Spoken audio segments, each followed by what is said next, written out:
တက်တာရဲ့လားအိမ်မေ တက်တာပါတယ်ခုလက်ကဒီနေ့ရုံမသွားအောင်လား ဒီနေ့မသွားတော့ဘူးလေအိမ်မီကမှနေမကောင်းတော့ဘူး အိမ်မီတက်တာနေပါပြီ ရောက်မေဒီမှာနောင်တို့လေးတောက်ပြင်စစ်တောက်ရအောင်နော်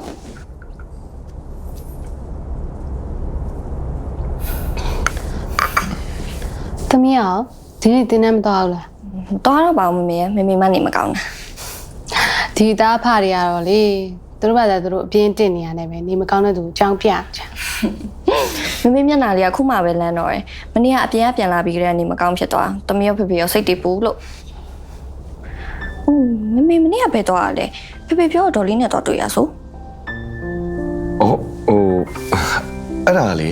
ဟိုဖေဖေနားကြမ်းမပြီးပြောမိလိုက်တာသမီးရဲ့